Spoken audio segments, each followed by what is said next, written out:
Hey everyone, welcome back to the Platform Podcast, Great Plains Edition. So, in today's episode, we are going to take a look back at Kansas just had its first weekend.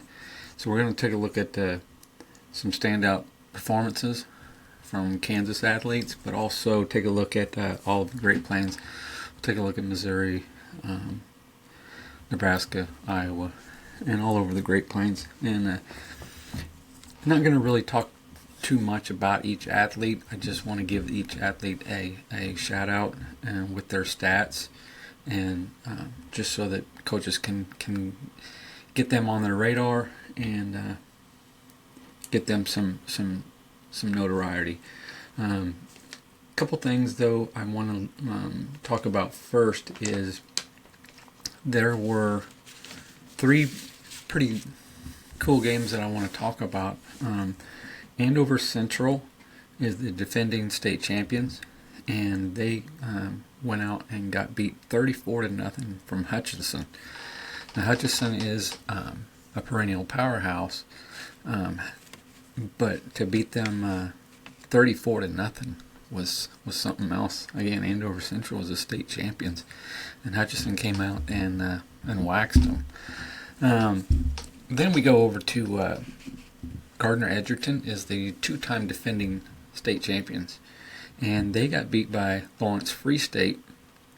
They got beat 35-34. Free State got them. Gardner Edgerton scored, and they went for two, and with no time remaining, and they failed the two-point conversion. So Free State won on a failed two-point conversion. But Hayes beat Derby 22-21 on a successful two-point conversion at the end of regulation.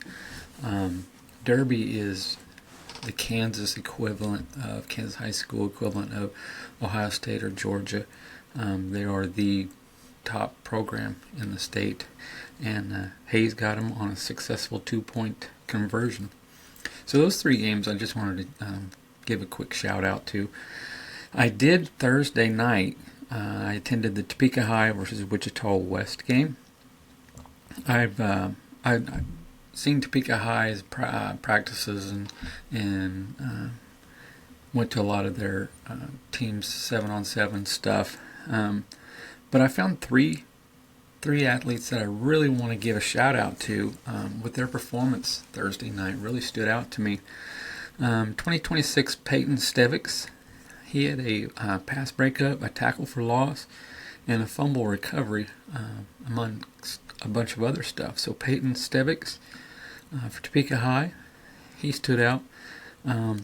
Both of Topeka High's defensive ends really stood out, really caused a lot of havoc.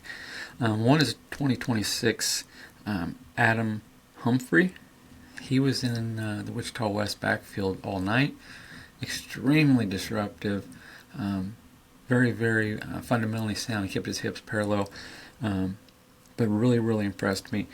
The other defensive end was Tremel Alexander. Now, he is a freshman, and he's got wonderful size. I really think Tremel is going to be the next big name in Topeka, from Topeka High. He's going to be the next big name defensive player from around here.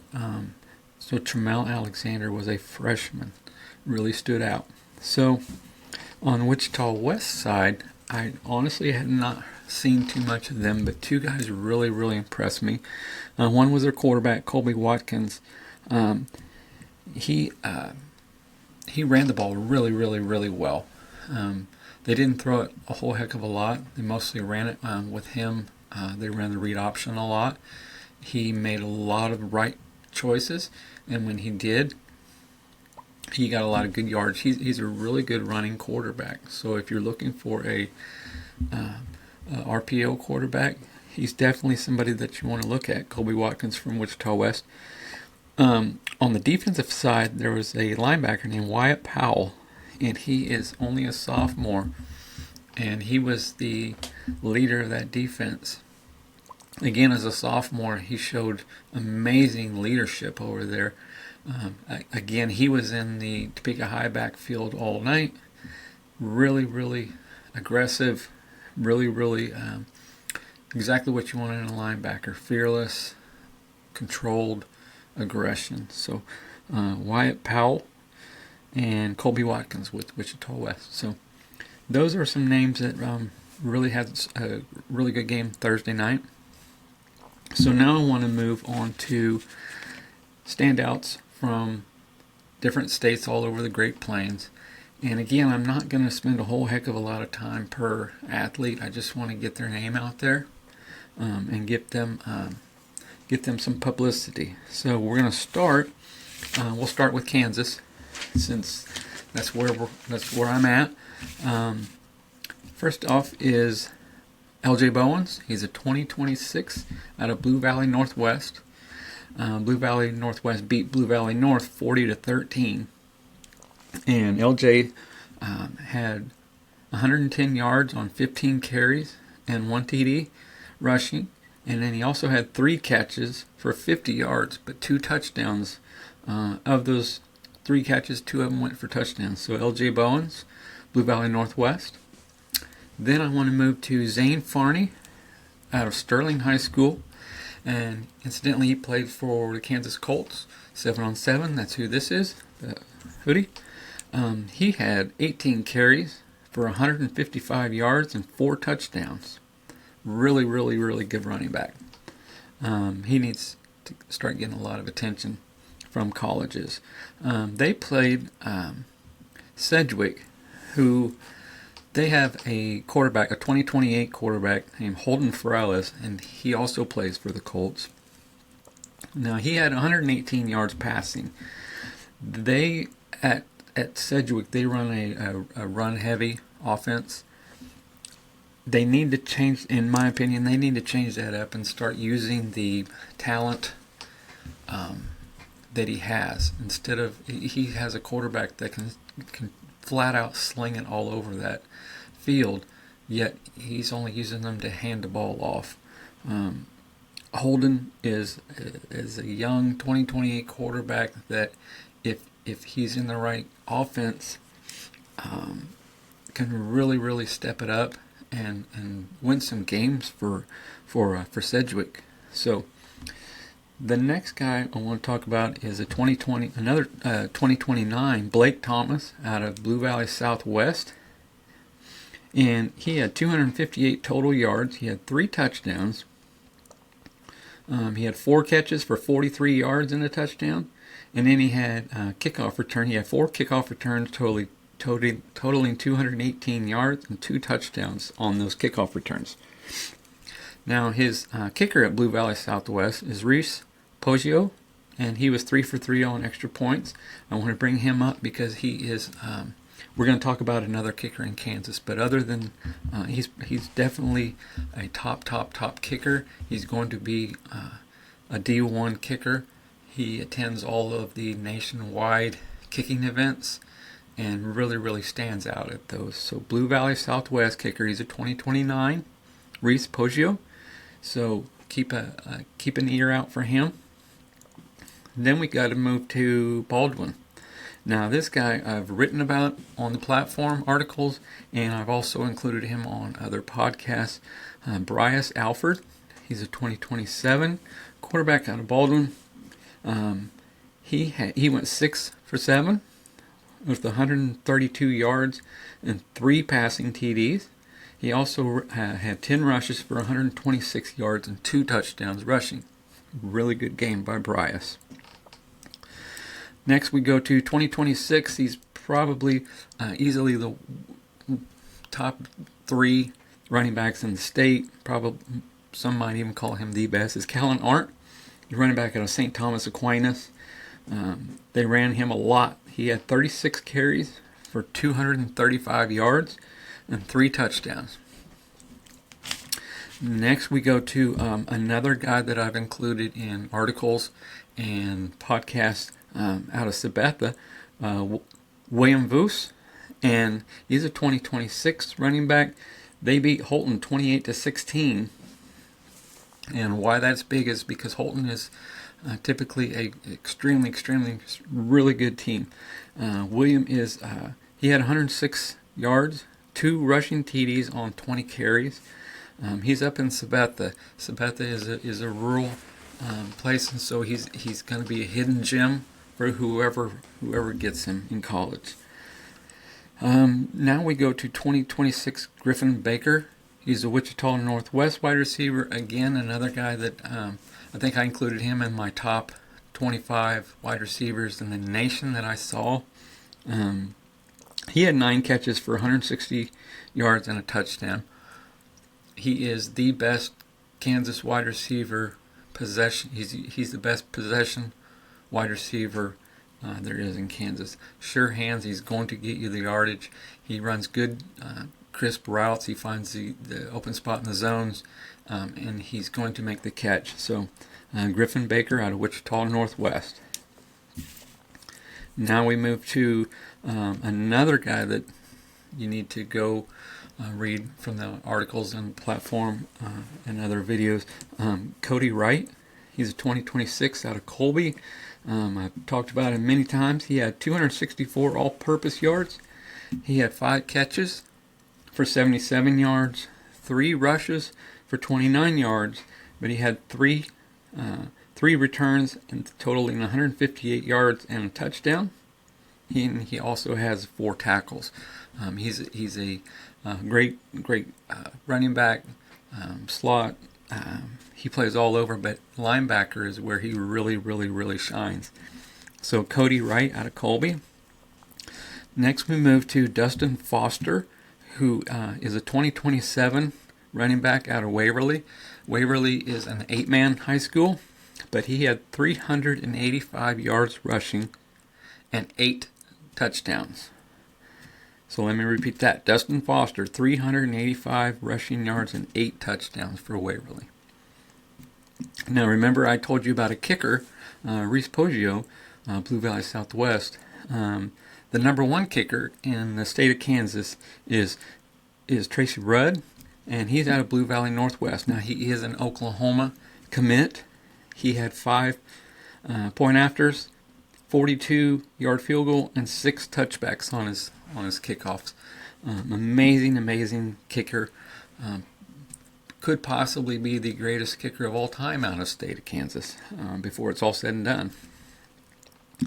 Next guy, another guy I've written about and told you about before, Braden Pappas out of Goddard Eisenhower. He's 2026. He had 343 all-purpose yards. He had 17 carries for 151 yards and 2 touchdowns.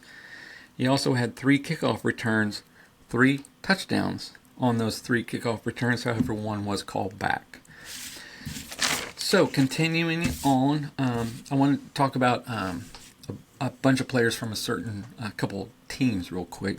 Osage City, which is just south of Topeka, they've got a really good team this year, and they beat Olpe, who is really another Kansas great team year in year out. Olpe really does amazing, but Osage City beat them 41-13, and it's because of their players this year.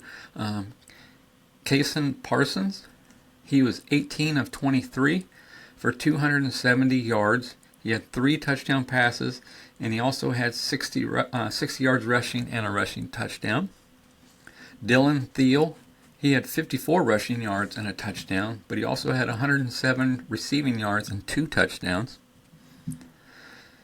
Quentin Stark, 73 receiving yards and a touchdown. Reed Silver had 71 receiving yards, and he had a pick 6 on defense. So Austin Lamb had 11 tackles on defense, so he's their defensive stalwart. So those are Osage City guys. Really good team this year.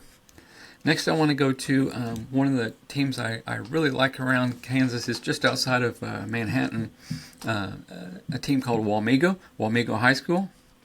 And they're coached by Weston Moody, who has Wamego constantly in the playoffs and state championships. What he has is consistency. there at Wamego. He's brought in every year. They're consistently well coached, extremely well coached and successful. They beat Concordia 40-6. So some of their players, it was Logan Fulton. He had 332 passing yards with 5 touchdowns, and Dominic Falco, he had 213 receiving yards and 4 touchdowns. And I hope I say this last name right. It's Mason Isch, I-S-C-H, and he had 11 tackles, 2 sacks, and 3 tackles for loss. So really good team out there in Wamego for Weston Moody. Next, I want to go back down to the Wichita area at Mays High School. That's Pierce George. Got a 2020. He's a 2027 wide receiver. Really good kid. Met him many times. Really good kid. Good character. He was thrown to 4 times. Caught all 4 of them for 80 yards. But he had two of those were touchdowns, but 1 was called back. So really good job, Pierce. And then we go to Ulysses, who is a 4A. Now I want to bring them up because Mitchell Foote, this was his very first win as a head coach for Ulysses. So congratulations to Coach Foote. And he was led by Caden Ledesma, and he had 356 yards and 5 touchdowns on 25 of 29. So good job, Caden. Then we go to Southeast is Saline, which is another extremely good team year in, year out. 2026 Grady Gebhardt. He had 200 total yards. He had 2 rushing TDs and 2 receiving TDs. He only played 1 half. They are the defending state champions, and they started their defense of the state title off with a 60-21 win. So good job of Grady Gebhardt of Southeast Saline. Next, we want to go to Topeka Hayden's Cade Mitchell, another guy that I've written about many times, spoken about on the podcast a couple times. Cade had 6 carries for 30 yards, 2 catches for 33 yards, and a touchdown. He has 70 kickoff return yards. He had a 55-yard punt return for a touchdown. And on defense, where he plays safety, he had a fumble recovery and he had 7 tackles. So, good job, Cade. And also, out of Wellington, 2026 Lick Armstrong, L-I-K Armstrong. They beat Wichita Collegiate 32-3, and Lick had 29 carries on 188 yards and 3 touchdowns. I seen Lick at I can't remember. I think it was McPherson Camp. Wow, he's fast. Really fast. So Lick Armstrong, 29 carries, 188 yards, and 3 touchdowns out of Wellington. Sticking in Kansas, we have another Kansas Colt, Ashton Malm. He's a 2027 out of McPherson. He had 1 touchdown and 60 yards. He also had 4 catches. So good job, Ashton. Then we move to 2027 Jackson Pollard. He is a running back safety out of Lansing. They beat Casey Turner 57-12. Jackson had on 29 carries, he had 256 yards and 6 touchdowns, but he also had 9 tackles and 1 interception. Then he had a punt return for a touchdown, but it got called back. So I think those stats deserve another mention. 29 carries, 256 yards, and 6 touchdowns, but he also had 9 tackles and an interception. Next, we want to go to back down to Wichita, Cordell Quicks Johnson out of Wichita Northwest. This is I've spoken about him before too. He is a headhunting safety. If you are looking for a safety that has no regard for his own health, he will put his body on the line for your team. He's looking to hurt somebody, and he brings the wood. Cordell Quicks Johnson, Wichita Northwest. He had 5 tackles, 63 all-purpose yards, and he had a really nice night for on punt returns and kickoff returns. Really fast. He's one of the fastest kids in the state. Runs track. He's an all-sport, every sport athlete, but really good kid too. Really high character. So next we want to go to Santa Fe Trail Trayvon Brooks. He had 2 catches for 61 yards and a touchdown. He had 1 pass breakup, 4 tackles in their win over Burlington. So he plays both sides. Santa Fe Trio, Trayvon Brooks, 2027. Then we move to Lawrence, where Taj Edwards, he's a 2026 running back, and he had 26 carries for 157 yards and 3 rushing touchdowns. So staying in Kansas for these last ones is with Blue Valley, and love Blue Valley.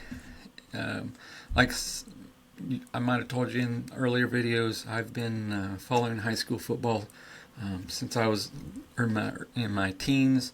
Really closely following since I was in my teens, and Blue Valley has always been one of my favorite teams. Matter of fact, Blue Valley is a team where Brian Schottenheimer was a quarterback.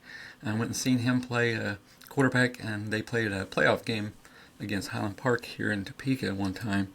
And I seen his dad, Marty Schottenheimer. They were interviewing him right behind me. But Brian was their quarterback, and Brian brought them back from behind and won that. It was a playoff game. He won that playoff game. So that's how long I've been a fan of Blue Valley. So they have a 2027 quarterback named Dan Sogard.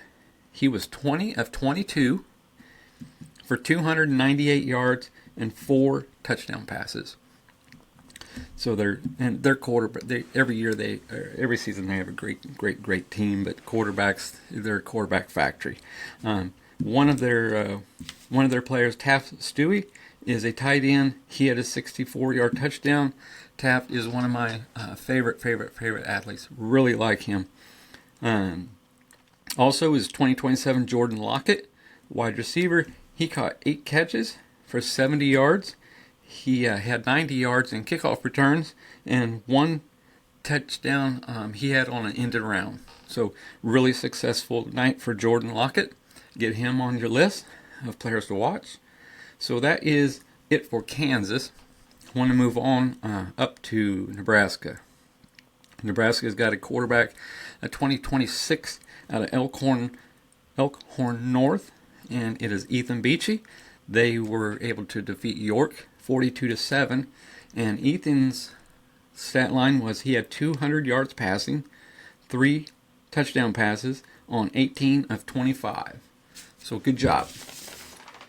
Now we move over to, we're going to move over to Missouri, and that's where we find an extremely good night for Dawson Parrott. He's a 2026 out of Lincoln High School. He has 7 touchdowns.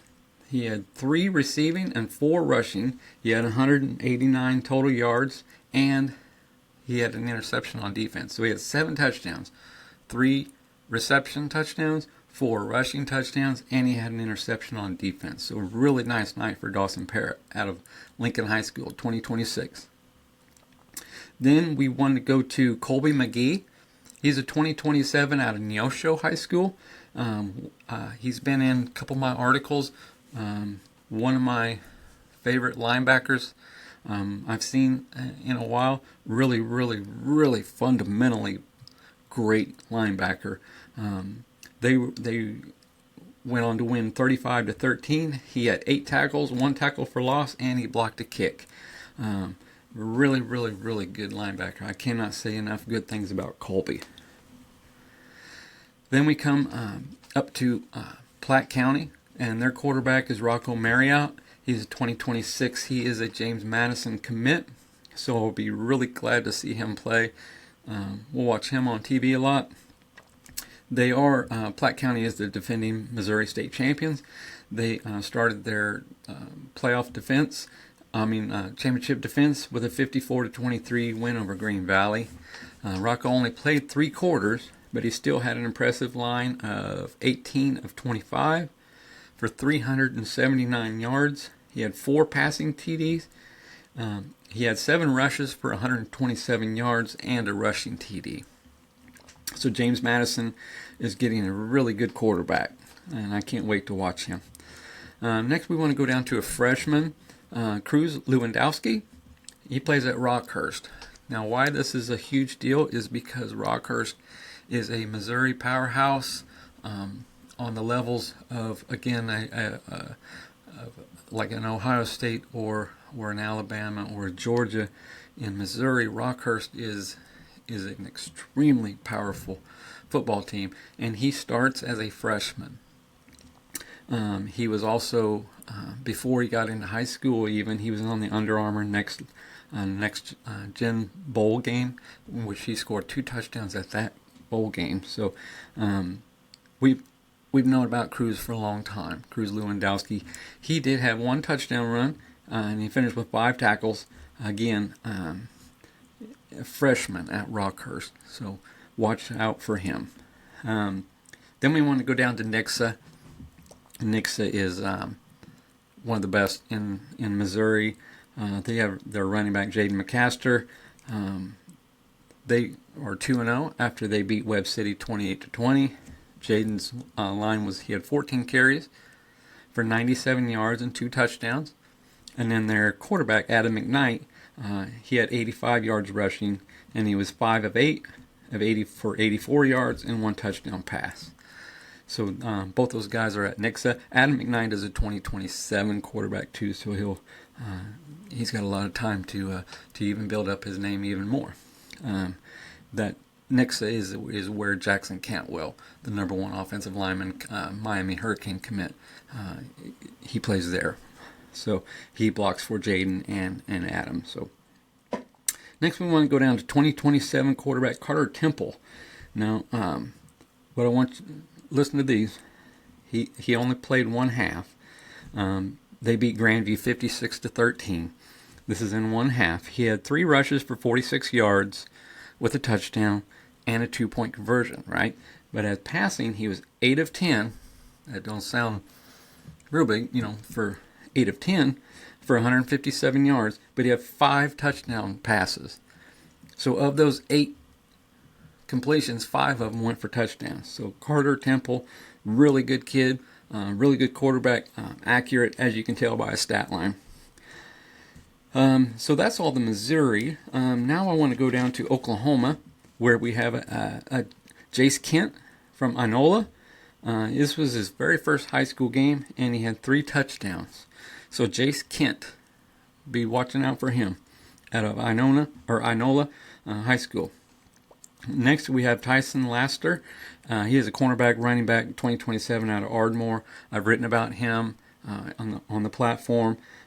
He's good on both sides of the ball. His defense, he had 1 interception, 2 pass breakups, 4 solo tackles, and 1 tackle for loss.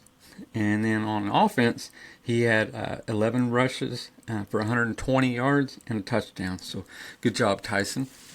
Then I want to go to Indiana. Indiana has Morton High School in Hammond, Indiana. They have a quarterback named Amari Price, and he was 27 of 38 for 465 yards and 6 touchdowns. Let me repeat that. 27 of 38 for 465 yards and 6 touchdowns. Now, what I have to say about Amari is he's part of the Big Dogs United 7-on-7. He's been in training with his dad, and we just know that he is one of those quarterbacks that is going to be easily top 10 nationally by the time it's all said and done. Amari just shows that natural God-given talent that when you see him, you're just like, okay, he was born to play football. That's who Amari is. I'm honored to know him, honored to know his dad. He's going to be a huge, huge, huge name. Remember, Coach Buckets told you Amari Price from Morton High out of Hammond, Indiana. Told you about him first. Now he's going to have a receiver. He's transferring into Morton, and he'll also be on Big Dogs United, by the way. A guy by the name of Anton Mathis. Absolute guaranteed D1 wide receiver, big time receiver, big time recruit. Especially when you put Amari and him together, it's going to be just absolute phenomenally fun to watch.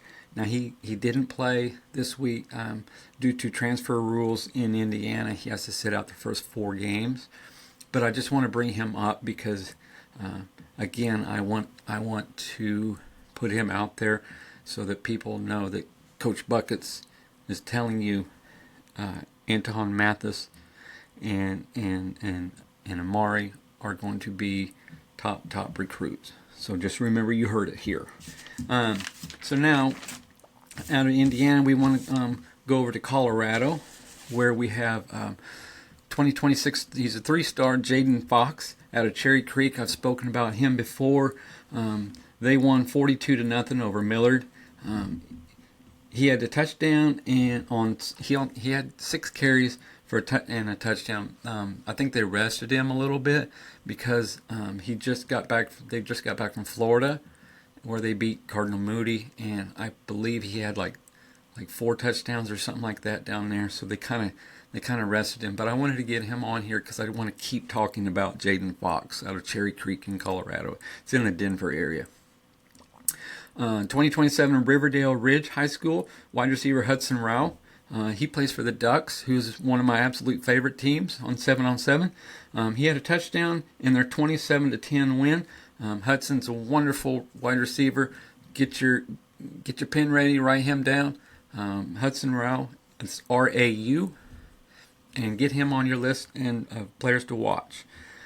Now we want to go over to Iowa, where I have 2027 Isaiah Stevens, again a guy that I've written about. He's out of Sheridan High School. He had 22 rushes for 200 yards. He also had 7 catches for 56 yards. Big natural kid.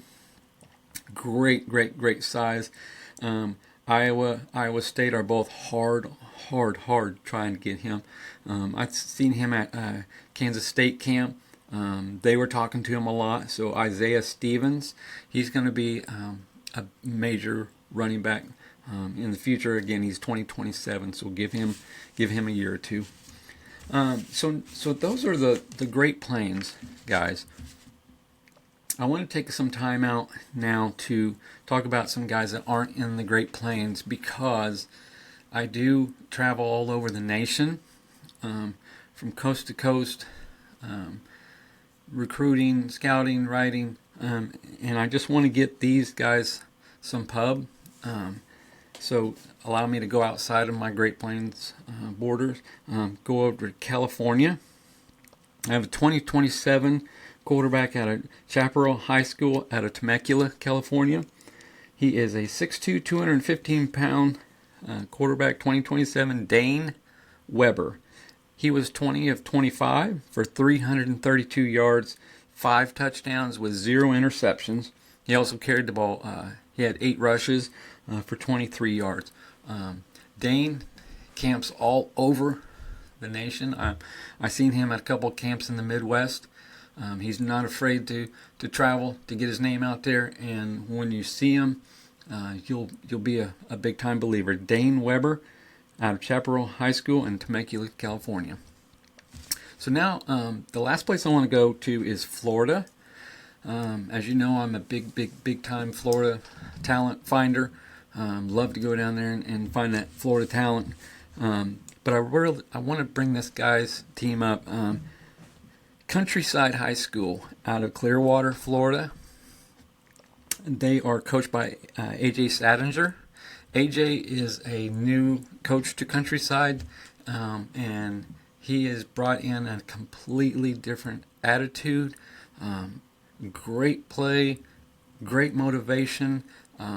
When this guy retires from coaching football, I hope he picks up the motivational speaker profession, because when you hear Coach A.J. Sadinger talk, you want to run through a brick wall. Great motivator, but he's got this team on a winning attitude, and he's really turning that program around. So I wanted to get 4 or 5 of their guys some recognition. I got 2026 running back Yate Crosby. He had 8 carries for 91 yards and a touchdown. Cam Weddington, he's their quarterback. and he was 15 of 22 for 137 yards and 2 touchdowns.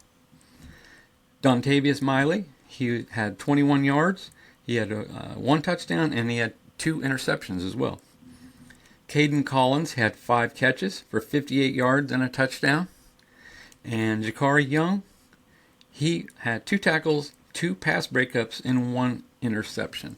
So great job, AJ Sadinger, bringing a winning attitude and getting that program to where they expect to win, not hope to win.